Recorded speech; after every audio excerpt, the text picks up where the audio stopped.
প্রজেক্টের মুর্শিদাবাদ জেলার কাঁদি প্রজেক্টের উমাশূন্য গ্রামের পঞ্চায়েতের বিজয়নগর গ্রামে 215 নম্বর কেন্দ্রে আমরা সবাই অভিভাবক অভিভাবকরা আমি অংশগ্রহণ প্রত্যেক মাসের ন্যায় এ মাসে আমরা আজকে জানি যে প্রত্যেক মাসে চতুর্থ শুক্রবার আমাদের সুপুষ্টি দিবস পালন হয়। তোমরা দেখেছো পালন কেমন করে করি, এই যে ছবি দেখাও এইরকম ভাবে এই যে সবজি সাজাই, যত রকম সবজি, কি সবজি কোন গুণ, কোন সবজিটা কোন মরশুমে খেতে হবে, এবং 3 মাস অন্তর অন্নপ্রাশন দিবস করি আমরা করে থাকি। আজকের সুপুষ্টি দিবসটা আমি একটু অন্যরকম ভাবে পালন করার চেষ্টা করছি। কেমন ভাবে? আমি সর্বপ্রথম কেন্দ্র সরকার এবং রাজ্য সরকার এবং আমাদের কাঁদি ব্লকের নারী ও শিশু উন্নয়ন আধিকারিককে সম্মান জানিয়ে কিছু কথা বলব। সর্বপ্রথম বলি, বর্ষাকাল, এটা একটা সুপুষ্টি দিবস। বর্ষাকাল, সবাই সাবধানে থাকবে, জল ফুটিয়ে খাবে, সবজি ভালো করে ধুয়ে রান্না করবে। চারিদিকে ডায়রিয়া একটা বিপদ চলছে, সাবধানে থাকবে। হাত ধোয়া, খাওয়ার আগেও পরে ভালো করে হাত ধুলে বর্ষাকাল সেই সম্পর্কে বললাম। মুখ্য বিষয় হচ্ছে আমি এ মাসে কোনো সবজি এনে সাজিয়ে তোমাদেরকে দেখাতে পারলাম না, কারণ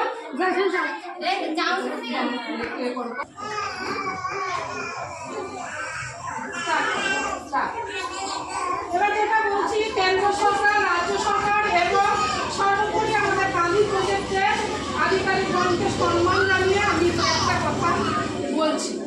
আমাদের রাজ্যে, প্রত্যেক রাজ্যেই আছে, আমাদের রাজ্যে অঙ্গনারী নামক যে কেন্দ্রটা আছে, এখানে একজন অঙ্গনারী, একজন সহায়িকা থাকে। কি কাজ হয় সেখানে? যত গর্ভবতী মা, প্রসূতি মা 0 থেকে একদম 6 বছর বয়স পর্যন্ত বাচ্চাদেরকে ওই প্রি স্কুল, মানে 3 থেকে 6 প্রি স্কুল আর থেকে এবং পরিপূরক আহার প্রদান।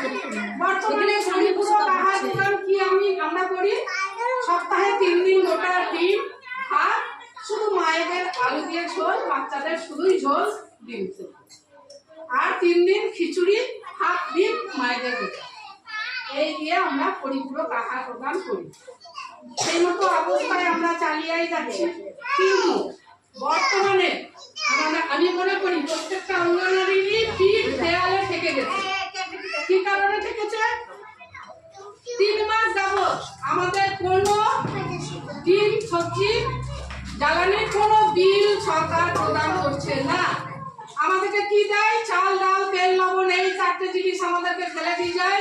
বাদ বাকি পুষ্টির যত যা দিতে হয় সব একটা অঙ্গনারী বহন করে, এবং সেখানে আমরা বহন করতে রাজি বা বহন করছি। যদি আমরা 1 মাস করলাম, আমাদের টাকা দিয়ে দিল, ফের আমরা চালালাম, সেখানে আমাদের 1 মাস করে টাকা কিন্তু ঢুকে থাকছে। আর আমরা মায়না পাই কত? মায়না এটা বলে অনারিয়াম পাই বর্তমানে এই 2 মাস ধরে 9,000 পেয়েছি। সেখানেও এই মাসে 4,500 পেয়েছি, 4,500 পাইনি। এমন অবস্থা আমরা কেন চাকরি করতে আসছি, কেন কাজ করতে আসছি? এই অঙ্গনওয়াড়ি কাজ করতে খুব হাই যারা ধনী মানুষ তারা আসবে না, মধ্যবিত্তরা, নিম্নবিত্ত যারা আছে তারাই কিন্তু সংসার চালানোর তাগিদেই অঙ্গনওয়াড়ি চাকরি করতে আসে। তাদের এমন কিছু অ্যাসেট বাড়িতে নাই বা আর্নিং মেম্বার আর বাড়িতে কেউ না থাকার দরুন আমরা কিন্তু ওই অনারিয়াম পাই 9,000, সেখানে আমরা সংসার চালাবো না সেন্টার চালাবো। তার উপরে 3 মাস ধরে আমাদের কোনো ডিমের পয়সা, তোমরা দেখছোই কতটা ডিম লাগছে। আমার মনে হয় প্রত্যেকটা সেন্টারে মাসে 15 থেকে 30,000 টাকা বিল হয়। 3 মাস হলে সেইটা গিয়ে 50 থেকে 60,000 টাকা দাঁড়ায়। তাহলে আমি বলতে বাধ্য যে সরকার কি এইটা হাসপাতাল ব্যাপারটা নিয়ে যাচ্ছে না, আর অঙ্গনারীকে একদম ফেলে দিচ্ছে, একটা বঞ্চনা, লাঞ্ছনা, প্লাস আমাদের চোর অপবাদ দিচ্ছে যে একটা বঞ্চনার শিকার, লাঞ্ছনার শিকার করে রাখছে। আর আমাদের অঙ্গনারীদের ঘরে বন্ধুদেরকে হায়ার করছে সরকার, মাছের তেলে মাছ ভাজছে। 3 মাস ধরে যে টাকা আমরা খরচ করে আসছি, সেই টাকা 3 মাস পর 1 মাস যে আমাদেরকে দিচ্ছে এই 3 মাস পর 1 মাসের টাকা, আমরা কি করে খাওয়াতে পারি? কিন্তু তবুও আমরা এখনো পর্যন্ত চেষ্টা করে যাচ্ছি, আমরা বন্ধ করিনি, করে যাচ্ছি। হ্যাঁ, তোমরা ভালো সহযোগিতা করো, আমাদেরকে মানসিক সাপোর্ট দাও, তাই বলে তো তোমাদের কাছে বলতে পারি না যে অর্থ সাহায্য করো, আমি সেন্টার চালাবো। এবার সেইটা সরকার যদি না দিতে পারে, আমার বক্তব্য সরকার যেন নিজের নাম কেনার জন্য, 2 সরকারকেই আমি বলছি, 2 সরকার প্লাস আমার আধিকারিককে আমি বলছি, সরকার নাম কেনার জন্য মা বাচ্চার পুষ্টি দিচ্ছি এই কথাটা বড়াই করে বলার কোনো প্রয়োজন নেই। তাতে মানুষ আগে বিগত দিনে যেমন চলেছে প্লেন খিচুড়ি, কিংবা প্লেন খিচুড়ি কোনো ব্যাপার নাই, তেমনি ভাবে পুরোপুরি পুষ্টি হবে। আমাদেরকে এভাবে আমাদের ঘরের বন্ধু রেখে ফায়ার করার কোনো প্রয়োজন নাই সরকারের, আমাদের ঘরে বন্ধু রেখে কোনো প্রয়োজন নাই। বলবো আমাদেরকে এত কথা বলার কি দরকার? তোমাদেরকে আমার দুঃখের কথা, আমার সুবিধা অসুবিধার কথা সমস্ত জানাই।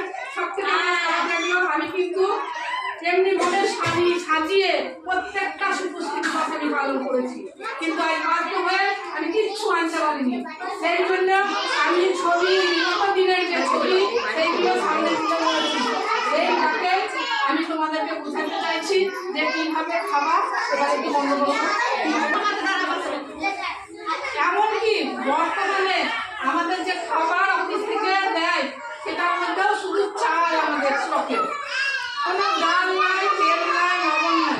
তবুও আমরা সেন্টার কিন্তু ভাতে আলু দিয়ে মারে ভাতে করছি, খিচুড়ির দিন শুধু চাল দিয়ে সবজি দিয়ে, এমনকি হলুদের পয়সা নেই, কোনো পয়সা নাই, কিন্তু তবুও আমরা চালিয়ে যাচ্ছি।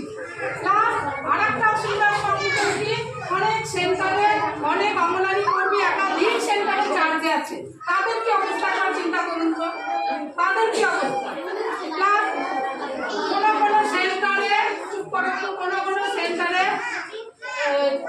সহায়িকা নাই, সহায়িকা বলতে হেল্পার যাকে আমরা নাই, কিন্তু একা অঙ্গনারীর পক্ষে স্কুল চালিয়ে রান্না করা তো সম্ভব না, রাখতেই হয় কাউকে রান্না, সে তো শুরু করবে না, সে শুরু করবে শুরু করার কোনো ইয়ে নাই, তাকেও কিন্তু পকেট থেকে পয়সা দিতে হবে। তাহলে এই সব অসুবিধা করে আমরা সেন্টার কিন্তু চালাচ্ছি। আমার করজোড়া নিবেদন রাজ্য সরকার এবং কেন্দ্র সরকারের কাছে, আপনারা যদি অপারগ থাকেন, ওই মা বাচ্চার পুষ্টি প্রদান করছি, পুষ্টির দিকে নজর দিচ্ছি, এই কথাটা বন্ধ করুন। অঙ্গনওয়াড়ির ঘরে বন্ধু থেকে ফায়ার করা বন্ধ করুন, মাছের তেলে মাছ ভাজা বন্ধ করুন, নর্মালভাবে সেন্টার বাজান, আমাদেরকে বাঁচতে দেন, আমাদেরকে বাচ্চা কাচ্চা নিয়ে সংসার নিয়ে সুস্থভাবে বাঁচার অধিকার আমাদেরও আছে। এমন এমন মেয়ে আছে যারা গয়না কাঠি, গরু, ছাগল, মাটি ঘটি বিক্রি করে সেন্টার চালাচ্ছে, আমাদের বর্তমানে বাকি আছে শুধু বসত বাড়িটুকু, এমনিভাবে চলতে থাকলে সেটাও যেভাবে চলে যাবে। তাই বলছি এই ছলনা বঞ্চনা ভাবে সেন্টার চালানো আমাদের বন্ধ করুন। এই বলে আমি আমার বক্তব্য শেষ করছি। নমস্কার।